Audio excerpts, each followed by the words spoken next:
Все говорите? Бисмилля, алхамдулилля, вассалату вассаляму аля расулилля. Сейчас мы поговорим, что означает слово салаф, его значение, салафия, то есть. Слово салаф в арабском языке означает салафа, яни мада, то есть тот, кто прошел, ушел, те, которые жили до нас. Это языковое значение.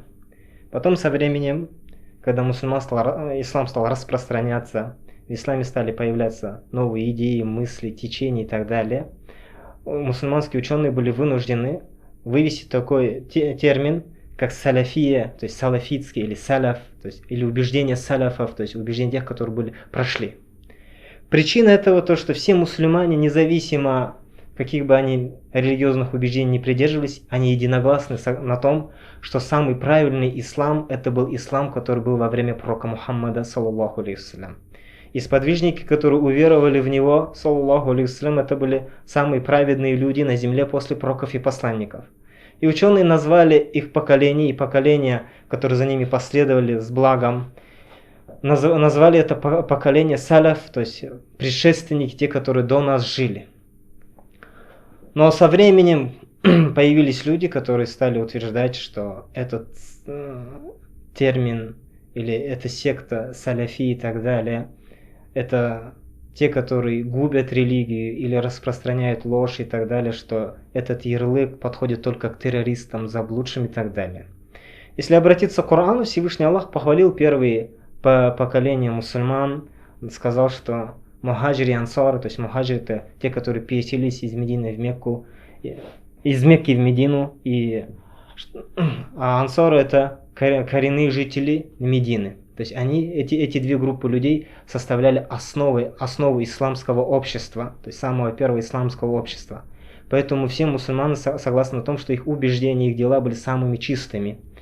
И с целью для того, чтобы эту общину мусульман вернуть к тому времени в убеждениях, делах, поклонении, во нраве, ученые были вынуждены вывести этот термин для того, чтобы людям разъяснить, что среди этих сект и так далее, какая дорога является самой правильной, какой путь является самым верным. И люди из-за нелюбви к этому, то есть призыву, к убеждениям сподвижников и так далее, они начали порочить слово салаф, салафиты и так далее.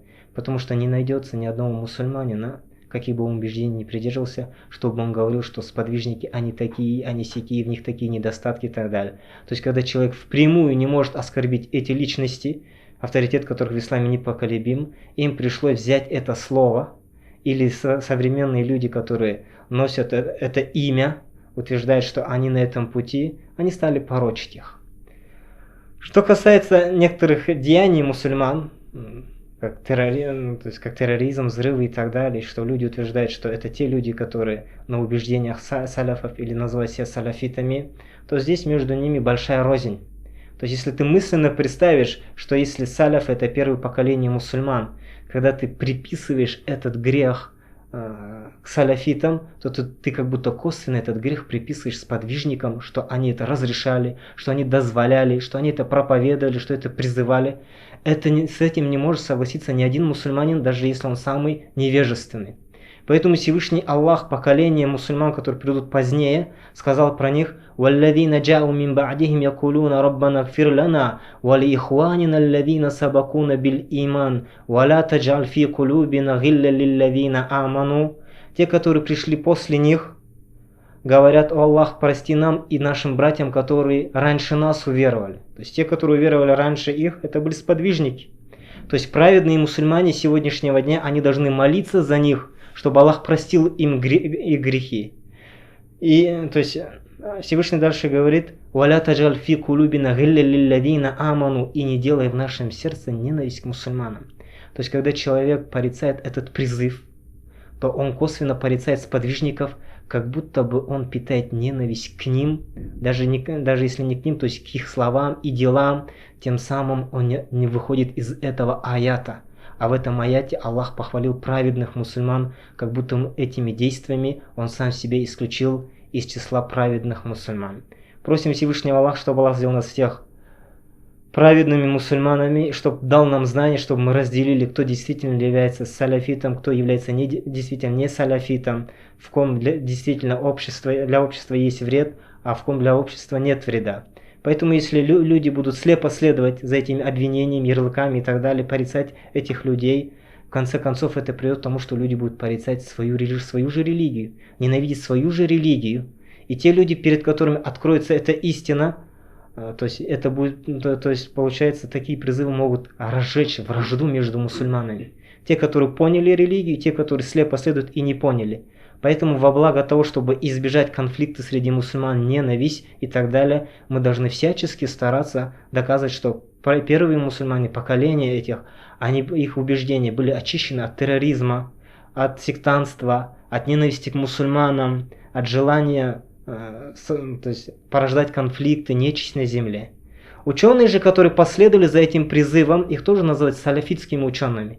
К ним тоже можно отнести имама Абу Ханифа, потому что он тоже придерживался этих убеждений. Поэтому косвенное порицание салафитов, то есть порицание салафитов, косвенно порицание самому Абу Ханифы, потому что он придерживался их убеждений. Если мы будем порицать первые поколения мусульман, их слова и действия, своих ученых, то что тогда останется от нашей религии? Только споры, конфликты, ненависть друг к другу. И мы должны понимать, что это выгодно только нечестивым людям, врагам нашей религии, нашего государства, нашего народа. Поэтому во благо нашего народа, нашего государства мы должны стараться разъяснить этот вопрос людям, сделать это мягко, опираясь на аяты и хадисы пророка, саллаллаху алейхи вассалям. Пусть Всевышний Аллах поможет нам осуществить эту цель и простить нам прегрешения, и сделать нас из числа тех мусульман, которые молятся за сподвижников и не питают ненависти ни к их словам, ни к их делам. Субханакаллаху бихамдика, ашхаду ла иляха илля ант, астагфирука ва атубу илейк.